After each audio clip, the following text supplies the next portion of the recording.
Okay, so we just started recording here. Hopefully the Facebook connection will work. We've had some issues with that, but okay. So we're going to go to Page or Manage and Ride, Illinois.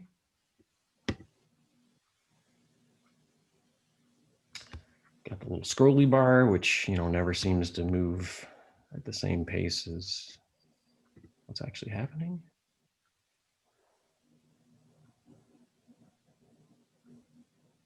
All right, Gina, go for it. We are live. Well, thank you everyone for joining us this evening.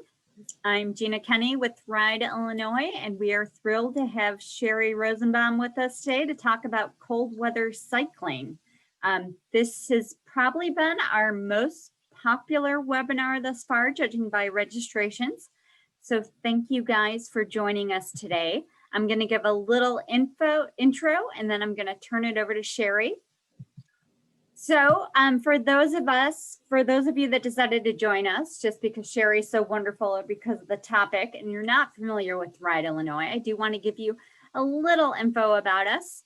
We are a statewide nonprofit bicycle advocacy group. So we advocate for, as you can see on the slide, bike-friendly roads, help to have more trails and improve trails, legislation and policies, cyclist and motorist education, and just to share our love of cycling with others. And we hope that this webinar will share our love of cycling in the colder weather.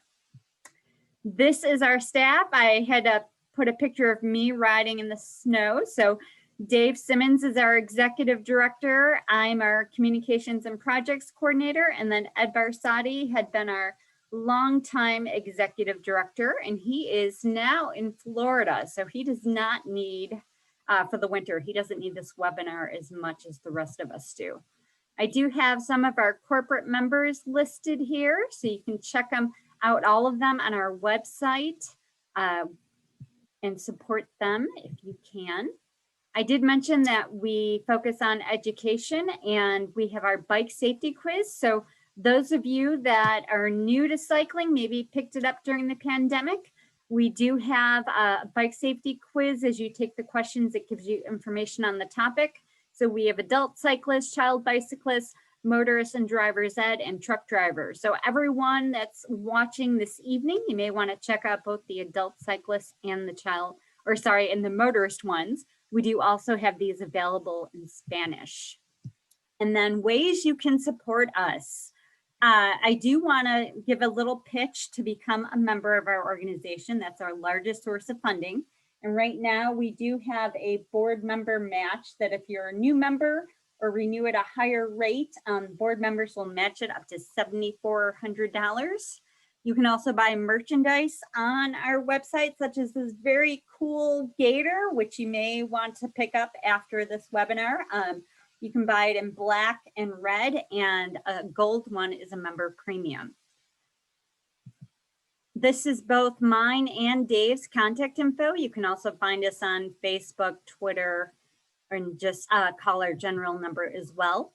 For the webinar, you can ask any questions in the Q&A tab. You can share comments in the chat. I am going to try to monitor those for Sheri. If it's pressing, I'll ask her. Otherwise, we're going to try to hold off till the end. And if you know people that would really benefit from this webinar and are not able to attend tonight, we are recording it, and there'll be links on our webpage as well as on our YouTube channel. And I am going to stop sharing my screen so that we can now go to Sheri. Well, thank you, Gina. Thank you everyone for attending. And we're gonna kind of start out with a poll to see what you guys think cold weather riding is all about. So everybody has a different definition. Some may think as soon as the mercury drops below 50 degrees, that's cold. And I'm going to ask Dave, I am not seeing that option on my thing. Thank you, Dave. I just launched it.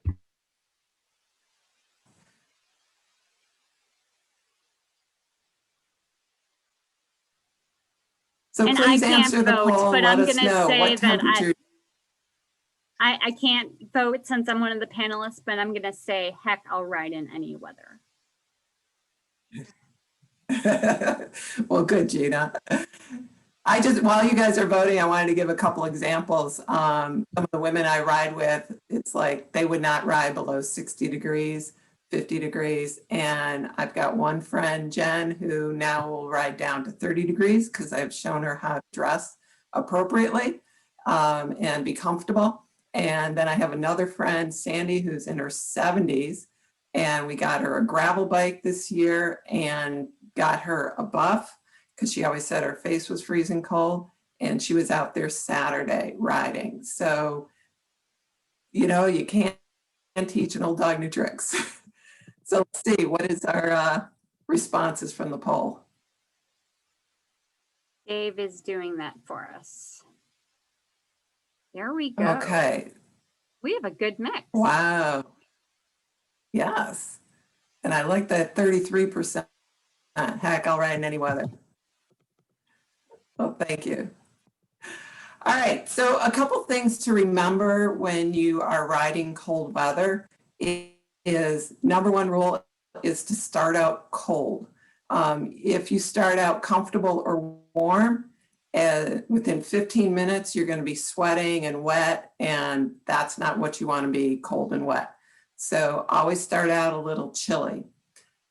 Other thing is you still need to hydrate in cold weather. You know, you need to drink because the air is very dry and that dries you out. So make sure you hydrate on the bike.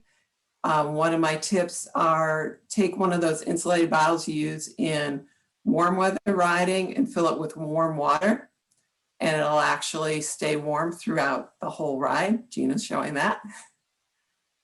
And also if you're wearing a camelback, if you're doing mountain biking, what you want to do is take your drink and then blow back the water so that the tube doesn't freeze. So that's key. You'll want to wear wicking fabrics, and we're going to be talking about this, but you want to layer so that you can add items on during your ride or take items off during your ride. I'm also going to talk about leveraging your current wardrobe, because the last thing you want to do is go buy a whole bunch of new gear. There might be one or two pieces that you see today that you may want to buy, but if you're a runner or a hiker, you can definitely leverage a lot of the gear that you already have. Also, you want to take a look at the weather. So if you're going to go out and ride and you can choose your route, take a look at wind direction. You know, do you want to ride into the wind at the beginning of your ride? Or do you want to ride into the wind after your ride? Or do you want to have a crosswind? So plan your route appropriately. Also, in the wintertime, you really need to think the direction of the wind. So if it's coming, if you're in the Chicago area, if it's coming from the north or over the lake in the east, it's going to be a really cold wind. And you need to dress differently than if it's a southerly wind like we had yesterday. So it was still cool out, but it was a south wind, so it wasn't that biting cold wind like it was today when it was north and west. The other thing is the sun out? So the sun was out today and it felt so much warmer than it actually was. But if we were out today, same temperature with no sun, you're going to have to dress a little differently. It would be cold, or a lot colder, I should say. The other thing you want to think about is adding a frame bag to your bike at your time, or wearing like a hydration backpack so that you can have extra layers in the bag, or when you're taking off layers to put it in your bag or your backpack. So let's take a poll, and I want to find out what type of winter cycling you'd like to be doing or that you do today.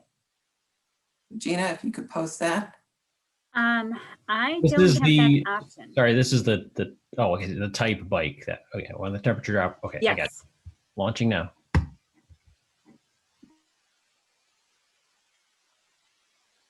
So on this question, you can pick more than one.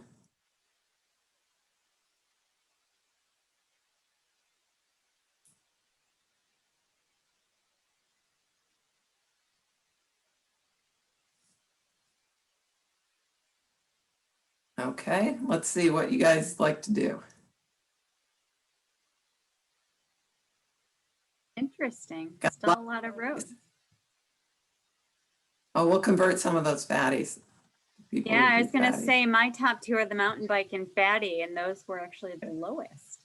All right, so what I'm going to do is I'm going to go from head to toe on what to wear, and we're going to start with the head. One of the key pieces, and hopefully everybody can see, is just a headband. Keep your ears warm.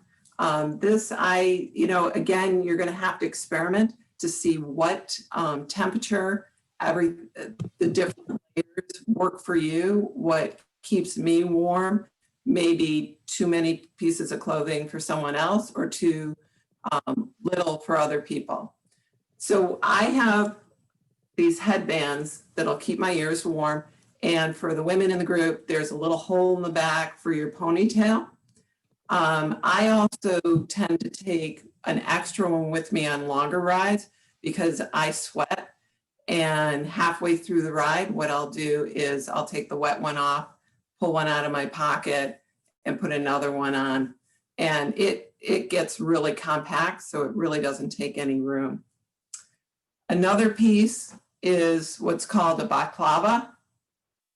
And there's different weight ones, but you put it over your head and your face comes out the front. It'll keep your neck warm. It'll keep the back of your neck warm and the back of your head. And you can pull it up over your nose and you can pull it down over your chin. So it varies depending on, regulating your temperature. Another item this year everybody's become aware of are neck aiders. And what's nice with these, they come in different weights and also different fabrics, which you can have a lot of fun with. And they're inexpensive, so you can kind of get one to match whatever you're wearing. So you can wear it. I usually start with it over my nose and mouth, and I breathe in the warm air. As I warm up on my ride, it comes down. I also recommend that you put the chin strap of your helmet underneath, or actually over the neck aider, so that it stays up a little bit better. If you put it under, sometimes it gets a little awkward and it'll keep falling down. So I have several neck aiders here. Like I said, you can have fun with it. So different colors. This one's got fleece on the inside, so it's a little heavier. This is a lighter weight one. And I know Ride Illinois has one that you can have with a donation there. Gina's showing it. Another item, and I actually wore it today. This is from Castelli, and I actually reviewed it with Road Bike Rider. They have a summer weight, and this is a winter weight, and it's a cap, and it kept my head warm, but it has a wicking top. Oh, she froze a little bit. There we go. I'm sorry? You froze for just a second, but we did hear it has a wicking top. Okay. And then it's got a knit band that goes over your ears and keeps your ears nice and toasty. So this is Castelli. Then for your helmet, this is almost like a little shower cap, and it covers the vents. So you can just stick it on when you need it and pull it off for those days when it's not that cold. And what you want to make sure is you lose about 25% of your heat through your head. So you want to be able to vent some of the heat out, but you don't want to lose too much heat. So you'll have to figure out what's best for you for regulating. I also have on the inside of your helmet, there's a liner that you can put in, and that blocks the vents from the inside. So that's another option for keeping you warm. But this is usually used for maybe 20 degrees and below. And then if it's really cold out, and I think Gina probably wore these today, you can get goggles. So normally you wear sunglasses, but goggles will definitely help keep your eyes from tearing. And also it kind of keeps my nose warm too. I have to say I did not So wear them that's today. for, I didn't wear them today, but okay. I I thought you do said- have a pair in my wardrobe. Okay. Then let's go to our hands. And I know that's always something really hard for me to keep warm. And the big thing is you don't want really tight gloves. So make sure there's some room in there for the air to move around. That goes with socks and shoes also. You don't want them so tight that the air can't circulate. So there's all sorts of different weight gloves out there. And what you'll want to look for is some sort of wind protection on the warmer gloves and breathability. Not all winter cycling gloves have pad on it. So if you want to use your fingerless gloves that have padding on it and then slip them into a winter glove, you can do that. So this one is probably down to maybe 50 degrees. It's a very lightweight. Then you can go to a lobster glove. So this particular lobster glove has the thumb and one finger. And the more fingers you can keep together, the warmer your hands are.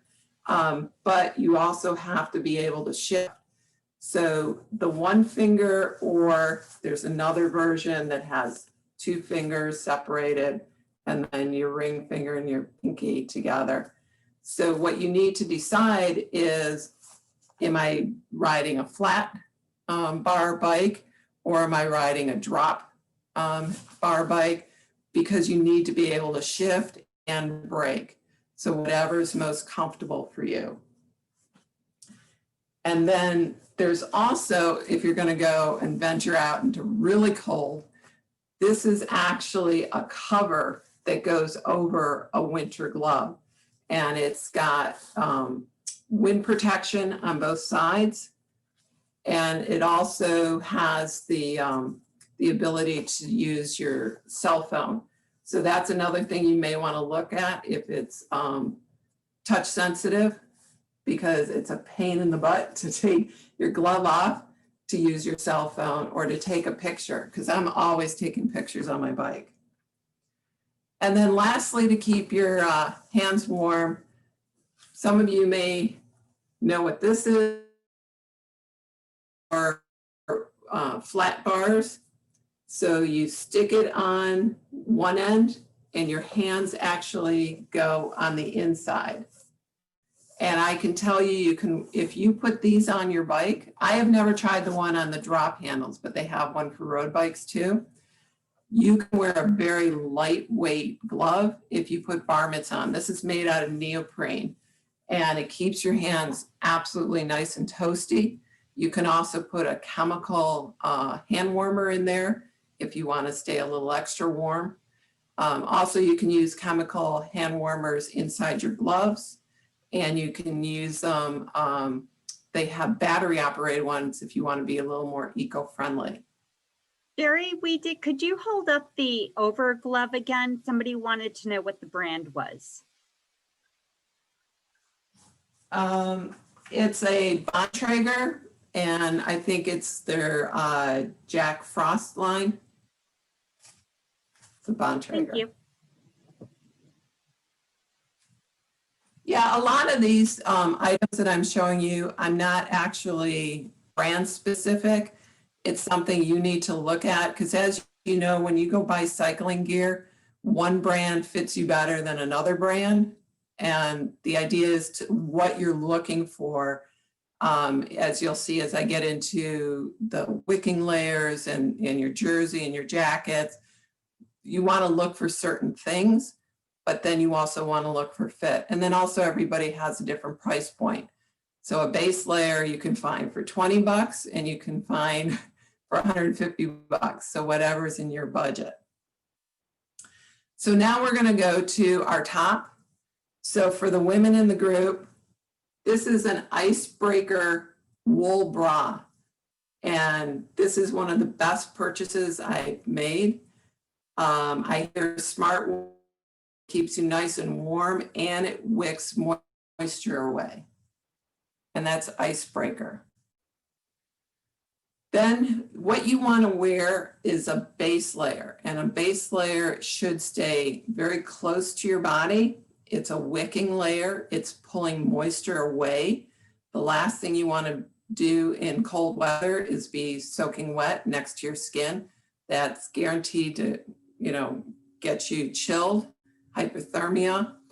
And also something to remember, you want to keep your core warm, because if your core is cold, your body tells your brain, bring the blood to your core because it needs to protect your organs.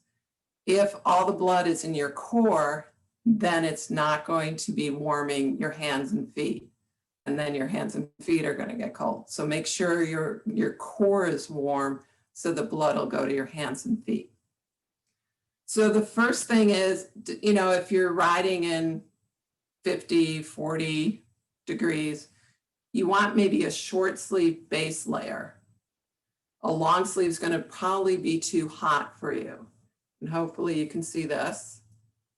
And it's, again, it's close to your body.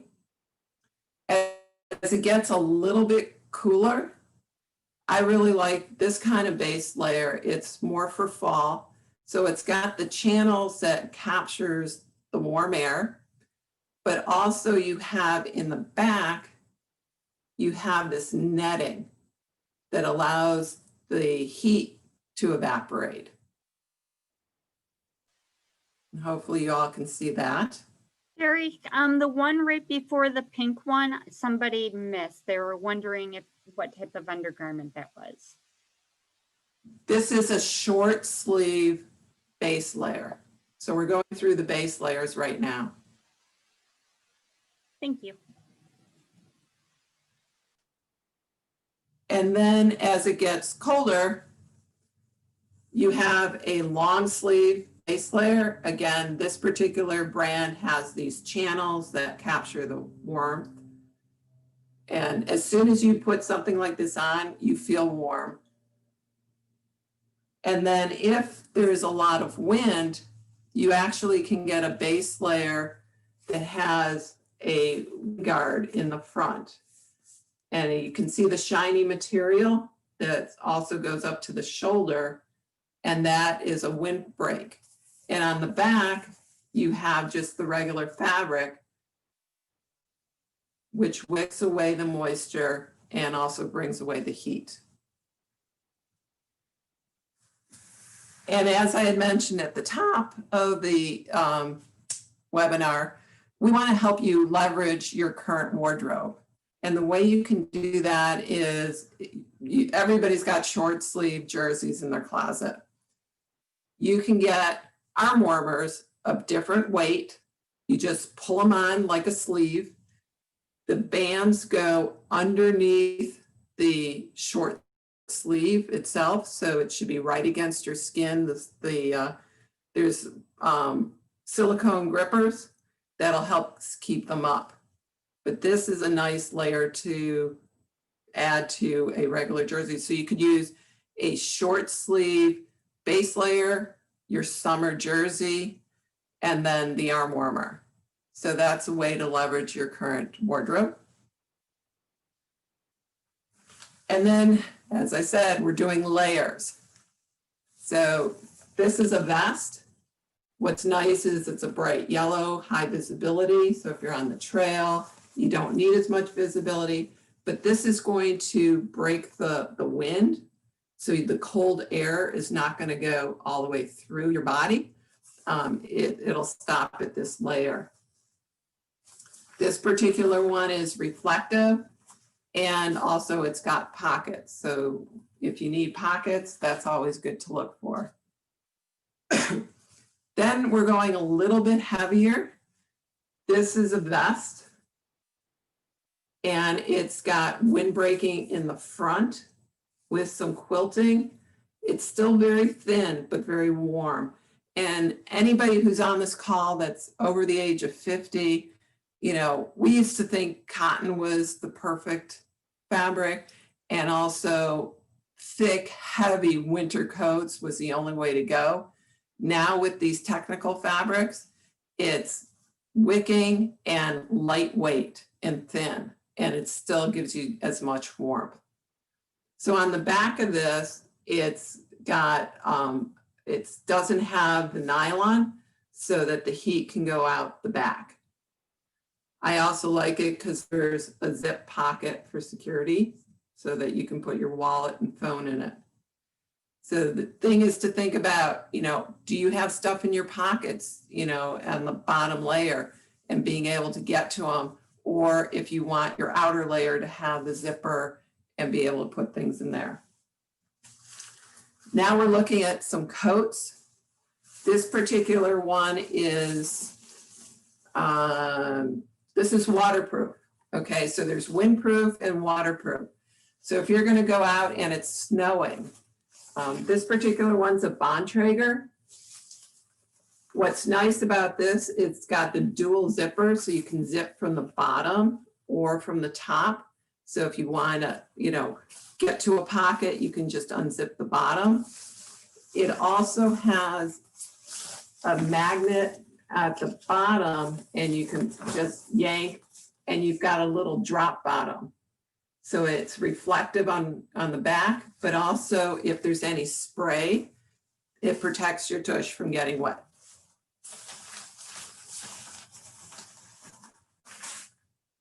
This particular one is now windproof, but it's not waterproof. So again, if you're out in the snow or rain, you are going to get damp underneath. But if you're just going out on a day like today and you want to make sure the wind doesn't go through, this is a perfect item. Both that blue jacket and this one are packable. So this is how small it gets. So that's another thing you want to take a look at. Do you want to be able to take it on and off and shove it in a jersey pocket or into a bag? Make sure it's packable. This one's from Shower Pass. It's a little heavier weight. It can be packable, but it's got probably a frame bag or a backpack. It has a hood that zips off. It's waterproof. What also something you might want to look at is there's a zipper on the side, and they're called core vents. And so you can open it up to control how hot or cold you feel you need to be. So it'll allow air in to circulate. Even some of these that are waterproof and they say they're breathable, it still captures a lot of moisture. And then the last jacket I have, again, this is really thin, but really, really warm. It is not waterproof. It does have a windbreak in the front, breathability in the back. And I once wore it on a fat tire ride while it was snowing and didn't even think about that it isn't waterproof, and I was soaking wet. So those are the things that you need to keep in mind when you're buying gear, and also when you're getting dressed to go out on a ride. Is it going to be damp or wet? So from there, we're going to go to our bottoms. And most people know about shorts. And if you want to take your existing shorts that you wear in the summer, there you can get knee warmers. And that is something similar to this. These are leg warmers. And they've got silicone grippers at the top. These go underneath the leg part of the shorts so that the grippers are, again, like your arm warmers. These silicone grippers are against your skin, and pull them up as far as you can. And they should stay up. A good pair will stay up. So you can get the knee version or the leg. So the knee version goes to about mid-shin. It keeps your knees warm, especially in the 50 to 60 degree. You want to keep your knees protected from the cold. So you may want to wear them as the day warms up on your ride. You're getting warm. You can easily take them off, and they're totally packable into a jersey pocket. For the leg warmers, some things you want to look for are reflective elements if you're going to be riding at night or low lights, and then zippers along the ankle. It makes it a lot easier to get them on and off, especially if you're trying to get them off over a shoe mid-ride. So look for that. Some of them are thin. Some of them have a fleece inside. So depending on what temperature you want to ride in is what to look for in your leg warmers, in your knee warmers. Then we take a look at your feet. So if you've got only one pair of shoes, riding shoes, you can get toe warmers. You can also take electrical tape and tape up the holes, the venting holes, so that cold air doesn't get through. There's also a full shoe cover. There's different types of them. This one is from Sealskin. It's a waterproof cover that slips over any shoe. And then there's openings at the heel and where the cleat comes through. So this is knit, but it's waterproof. You can also get ones that Velcro over your shoes so it's easy on and off. And that covers your whole shoe, and that will warm you a lot better than a toe cover. There's also riding boots. So this is a winter riding boot. It's nice and toasty. I wore it today on my ride and my feet stayed nice and warm. You can also, 45 North sells these insoles that actually will keep your feet warmer because it'll prevent the cold from coming through the bottom to your feet. So I actually put those in my boots too. If it gets really cold, I have these 45 North wool pommers. These go down to almost zero, depending on how cold your feet get.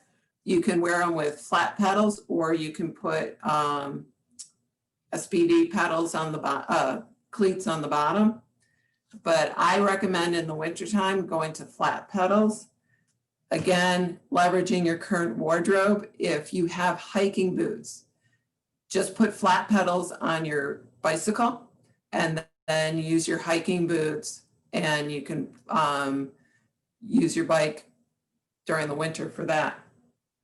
I can also recommend alpaca socks. Those are the warmest socks I've ever found. They're better than wool in my personal opinion.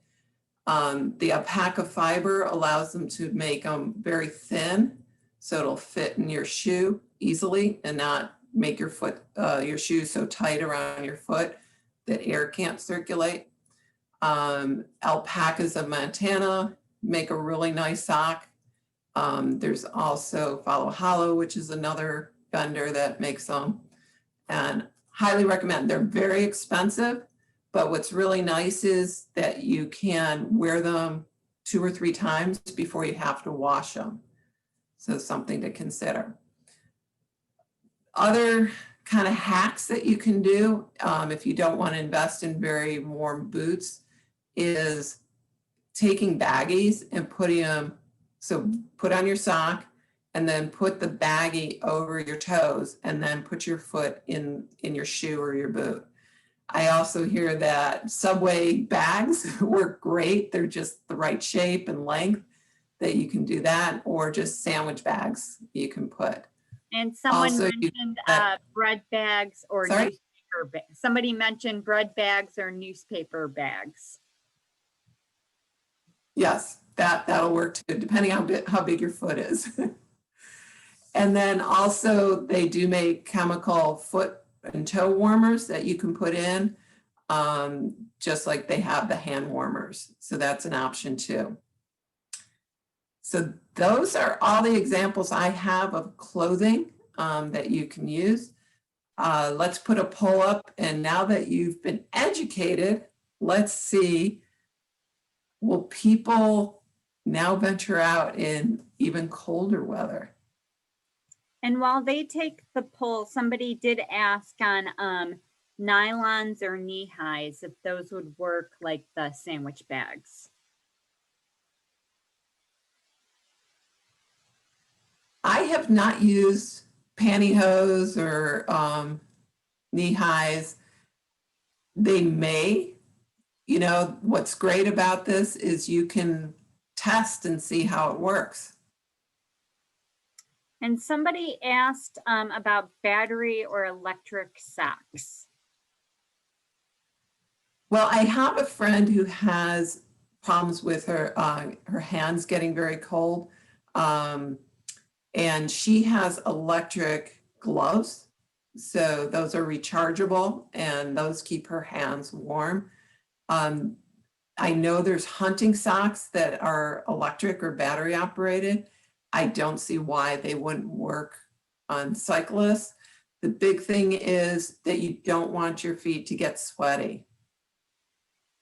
I mean, like alpaca socks will wick the moisture away, but if you're not wearing the right socks, your feet are going to get wet and then you're going to get really cold. And we had, at what temperature you recommend? I like this. Yes, we have a lot of people that are going to be biking with us this winter. Somebody did ask about when, like up to what temperature you think the shoe covers would work. And then we had somebody ask about if there's specific bras that people might want to wear. Specific what? Bras, like undergarments, kind of like your. Yeah, so I have my just regular sports bras that I wear to a certain temperature, and then when it gets probably below 45, I will wear the Icebreaker wool bra. So if you can look, Icebreaker runs out of them quite a bit, inventory.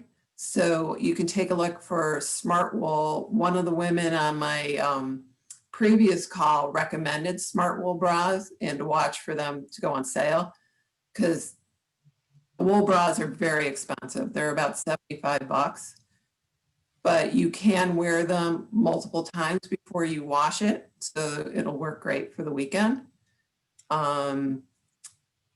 And we had questions about pants.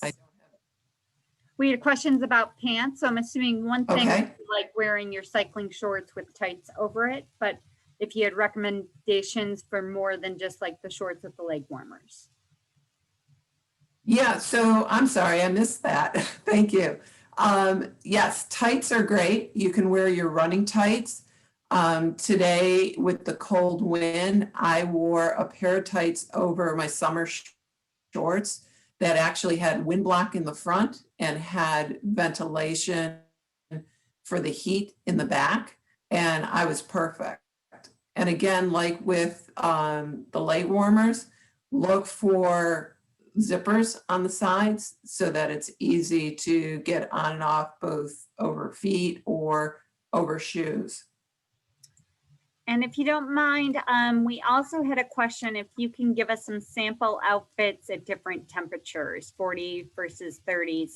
And I'm going to just add that people are going to be different. So what I find comfortable for 30 degrees may be, I may wear more layers than perhaps Sheri would.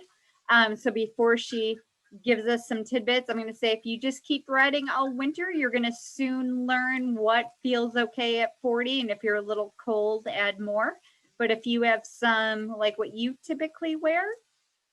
Yeah, so I totally agree with Gina. Everybody's different. Some people run hot, some people run cold. So I always hate those charts that tell you exactly what to wear at exactly certain temperatures.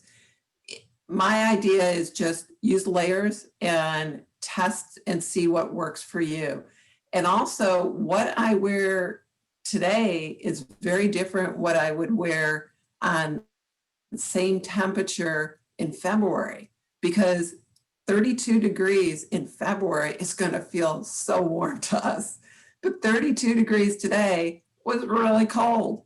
So today what I wore, and I left the house, it was 32 degrees, and in my ride it was 38, and I was perfect. So I had the neck gaiter, I had a short sleeve base layer, a very thin wool jersey with a jacket that would break the wind in the front. Over that, I did wear lobster gloves, a real warm pair of lobster gloves. On the bottom, I had summer shorts, tights that had a windbreak in the front. Again, it was a north wind, about 12 to 15 miles an hour. It's a very cold wind. And then I wore my cycling boots with alpaca socks. And I had my Castelli cap, and I was perfect, absolutely perfect. And But if I wore all that in February, I was going to, somebody mentioned it Yep. depends on speed. And I would say it also kind of depends on if you're biking by yourself or you're in a group. If you're in a group and you're going to be taking several stops, then each time you stop, you're going to get a little chilly. So if I do a group ride, I might, you know, if it's a social pace, I might wear a little bit more layers if I know they're actually trying to be speed demons that day and I'm going to be really going hard, I might wear a little less. yeah, good point. Yeah, it also depends, are you doing a trail ride where even if it's a windy day, you're protected in the forest? So you don't have to worry about the wind as much. But today was a road ride for me. It was a group ride. The pace was between moderate, and we picked it up, you know, from time to time. And there's also a question about commuting. So I have to say I get to work from home. So I don't do a lot of commuting. Sheri, maybe you have some tips. And otherwise, I know Dave runs a lot of errands by bike. Maybe he can hop in as well for us. Yeah, I'm not a commuter, but I think the number one rule of thumb is visibility and also protection from the elements. You're going to have a lot of spray. So sealskin makes a lot of, and also Shower Pass makes waterproof socks and waterproof gloves. So that's an option. The drop tail that I showed you to protect your bottom from getting wet, that's also something to look for in a jacket. There's waterproof pants, waterproof jackets, but visibility, because you'll see a lot of waterproof items, dark colors, and I don't understand. Rain jackets are dark colors, and I don't understand that. If you wear it, it's cloudy. So hopefully that answered questions, or if Dave might have some ideas.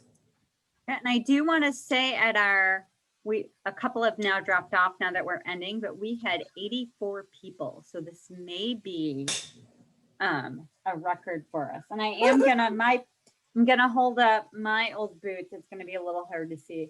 But so these are just regular winter boots that I use with flat pedals. There has been some discussion that metal flat pedals might give more cold, make you colder, but I haven't checked that. Gina, check the Q&A also, because there are some questions in there. I have, oh, there's some new ones. Thank you. Okay, so we had, what are good sources for the clothing you showed? Before you get to that, somebody asked about aluminum foil on the inside front of your shoes. I'm thinking that would bug you. Yeah, I've heard. Never tried that one. Yeah, I've heard a couple of people who have used it. I haven't. Like you said, I think it would irritate your foot, but it might be like a baked potato, you know, and keep you toasty. And so like I said, good sources for the clothing you showed. And then somebody wanted to know the brand, Holly, of the short sleeve base layer you showed earlier.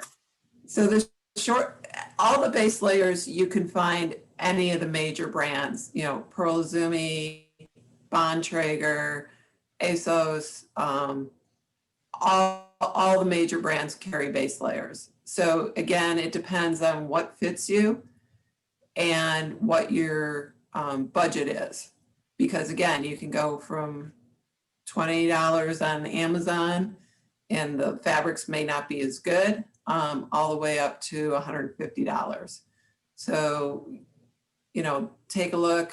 You can also try and find some on sales towards the end of a season and stock up then.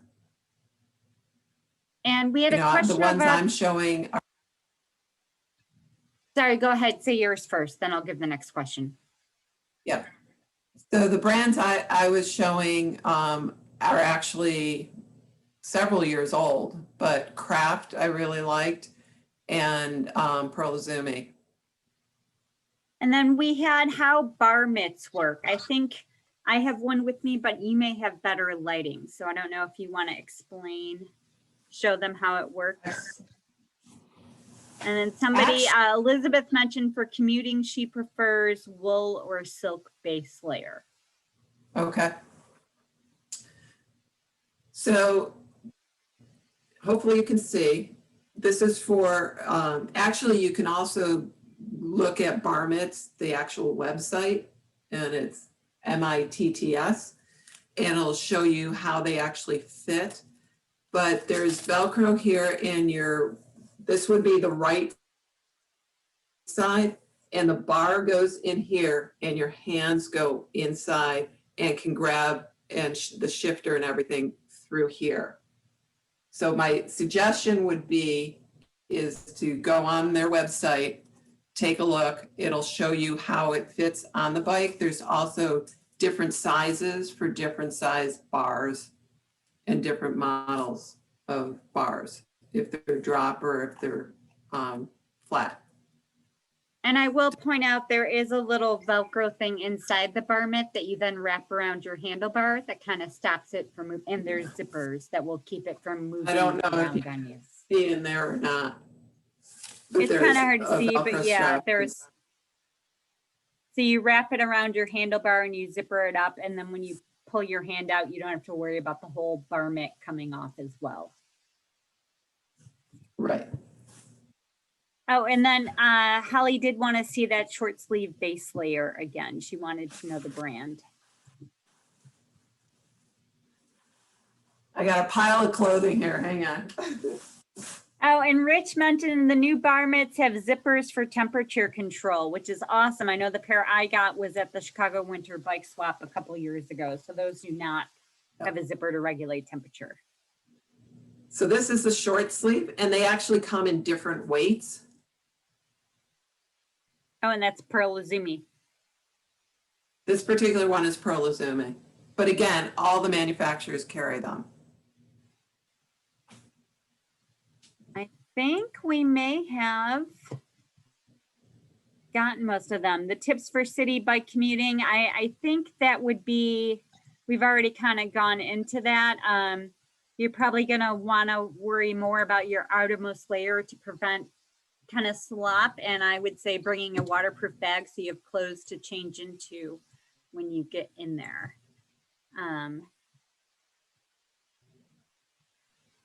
So I think those have been, and I would say for shorts, I know pants and stuff was brought up. I tend to just wear layers. I might start with a pair of bike shorts or bike tights, and then as it gets colder, I will just wear extra options. Or additional layers, I mean. Anything else? Well, Dave, you want to chime in? I think if any other question, if anybody thinks of other questions after we sign off, please, email them to Gina or to Dave, and they can get to me, or they can possibly answer them on their own. Sure. This was great. Already getting the kudos in the comments in the chat, Sheri. Thank you. The only thing I want to add, and I'm gonna say before I forget, is just a plug for next month's webinar. And our guest for that is actually on this session. He wanted to see how this all works. But Jerry and Chiasek, I'm saying it wrong, Jerry. Chiasek, and I'm a good Polish guy myself. So anyway, it's the adventures of the Polish bike packer. So Jerry's going to share some photos and stories and tips for some of the adventures he's been on. So keep an eye out on our social media and emails about that. It'll be on December 15th. That's all I had to add. Otherwise, this was great. I'm trying to see if we have any other. Nope, just lots of kudos to Sheri. And I want to echo that. Thank you so much, Sheri, for spending your evening with us today and sharing all of your tips with us. Oh, my pleasure. If we can get more people out riding, I'm thrilled.